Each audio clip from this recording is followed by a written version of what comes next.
Well, here I am, and yes, I have a script. I gotta read anything, not could I? Two things before I get started. Number one, throughout the video, I'll have a little thing called caption commentary underneath the screen, like that.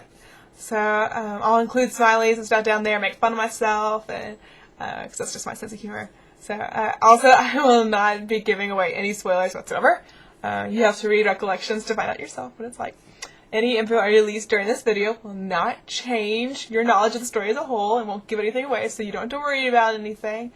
Secondly, I could not have been able to write Recollections at all without the amazing help of these three guys, Jared, Daniel, and Miguel. They were indispensable for me in making sure Jack, my main character, came across as a guy, not an emotional one, but just a guy, and in telling me when things were fuzzy, didn't make sense, or didn't flow well. So I also want to thank Maddie, who will probably never see this. She was a great encouragement to me and really pushed me to write my battle scenes over and over again until I got them right. So thank you so much. There's a few random facts about what I wrote in my story. Anyone who knows me well, including Maddie and Allison and a few others, know I am absolutely terrified of needles. And in Recollections, there is a spinal tap performed. And in order to write this correctly, I had to actually watch a spinal tap on YouTube. And I almost threw up. Seriously, don't do it. It's horrendous. It's terrible. You don't want to watch it. Unless you're going into pre-med. And then I guess you have to, but if you don't have to do it, don't. It's terrible. Another thing that is that I wrote the last 3 chapters the night of the deadline, and I have no idea how I got through like that. Thank you again to the guys for being on standby, and especially Meg for critique. I'd send it in, critique it really fast, and send it back, and try to fix it up really quick. And frankly, I expected myself to fail based on those 3 chapters, so I have no idea how I went, and maybe I work better under pressure, I don't know. I guess it's just a God thing, but also, now for the some stuff about me for all the newbies. I know there's a lot of new people commenting on my profile who I've never heard of you before. I got a few new friend requests. I will say this before I get started is I don't immediately accept friend requests. I do treat it like a Facebook thing, and I'd rather get to know you first. So talk to me, send me some PMs, get a carry lounge with me or something, but please don't be offended if I don't friend you right away. It's just not who I am. So, okay. Some people, if you've already commented on my profile, may have noticed the big red warning letters on my profile about depressing content. People don't really understand why I like or write this kind of stuff, so I thought I'd explain. It's a personal philosophy, really. I hate perfect carries. You know, the knight that's a perfect gentleman, is brave and handsome, and always wins the day. And that makes me sick. And people ask why, and it's because real people aren't like that. And we have flaws and secrets and hurts and private sins, and we're not perfect. And when authors write perfect characters, we get bored with them. They always do the right thing, they make you want to yell at them, for Pete's sake, live a little! But they don't. They're plain old vanilla people, and everyone likes them because they're nice, but that's about it. And because of this, the villain becomes interesting and alluring even. He's not perfect. He's mysterious and fascinating, and before we know it, we're drawn to the dark side, so to speak. And see where I'm going with this? Like, suddenly the bad stuff is more exciting and cool, and it's not boring and plain and old-fashioned like the good guy. And the freaky thing is, you can apply this to real life. And so I write real characters because people have problems, and they have guilt and pain and pasts, and every hero has his flaws, and there's no perfectly happy endings. A happy ending is when everyone gets married and gets the gold and the girl comes with it, and it's sugary and sweet and makes us sick. We have too much of it. And the girl comes at a price, and the gold is taken away, and the marriage is denied, at least like in Pirates of the Caribbean. Oh, crap. Okay, that was a spoiler. Not telling all, but okay. It's real when things don't happen the way we want them to, and so we can relate because it's like real life. And since we relate to the main character with all his flaws, there's no need to go after the villain. And so I write dark, depressing stories because people need to realize the truth, and they need to know that this is the real world. And when they can deal with the world's problems in a book, they see they're able to apply them to real life. And so these are the kind of stories that you come back to over and over again because they're truth. And that's what we crave as humans, is the truth. So stepping off my soapbox, I've got a few questions that people wanted me to answer. So people have asked what Mr. Ez meant by mastering my genre. Honestly, I have no clue what he meant by that. But I can give you an idea of what it meant to me. I never was trying to write a science fiction novel at all. And I am not proficient in sci-fi.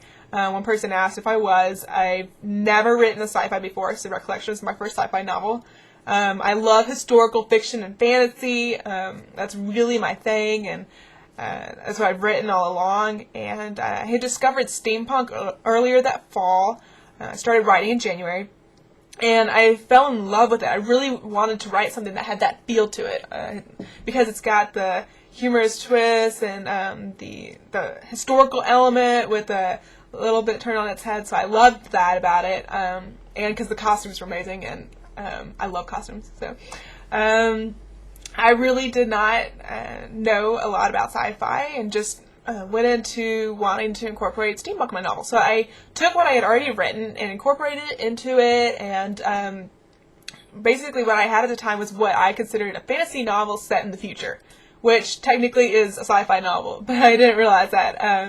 I knew a ton about fantasy, and I just wrote. I took a serious look at the world I was writing and started to incorporate and change things based on how the world was right now, after going to a government class and kind of seeing how the world could be based on our decisions right now, what it would be like in 3470, and I went from there. Jared was a big help with this.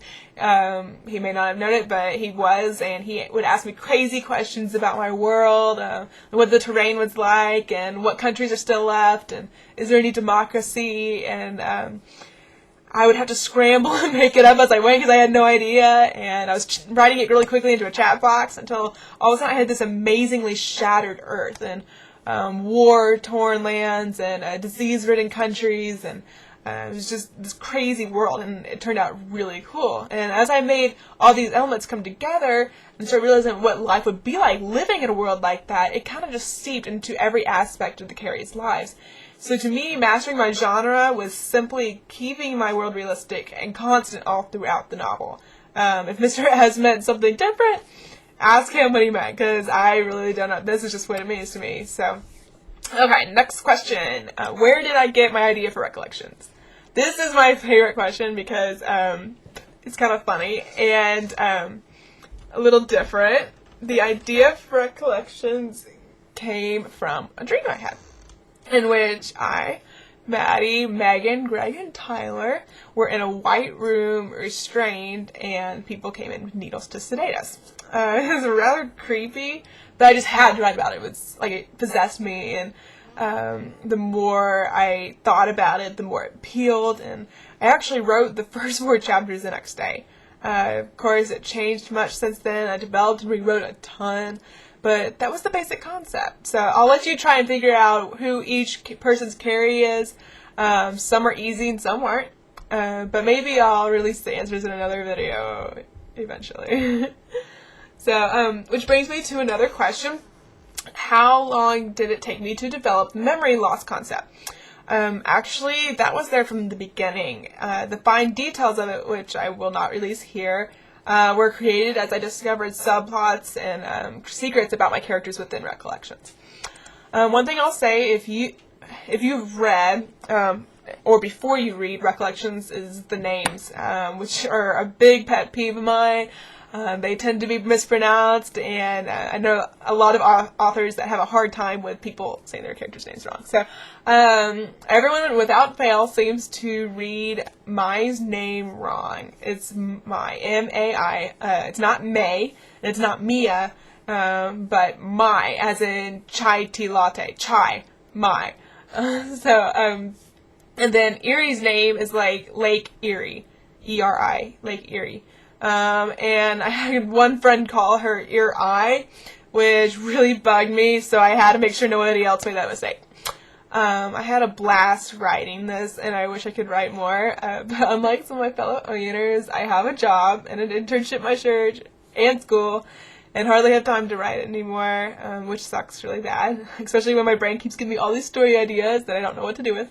When I write my stories, I try to be open with them and not necessarily write from a Christian point of view. I am a Christian, but I want all people to read my books and to get something out of them. It kind of makes me think of like alternative rock bands who their members may be Christian, but doesn't necessarily mean their music or their songs are. They could go either way, but they are open to all people. So my main two themes were forgiveness and sacrifice, which I hope came across in the story in Recollections, and those were two really big things that God showed me that year, and I hope He shows them to you too through Recollections. So I'd like to thank my loving Savior for making all this possible. There's no way I could have done it without Him, and it was amazing to see Him work through the novel and bring those aspects in because I had no theme for quite a while, and so it was really amazing to see this happen. But signing off, Sharpie.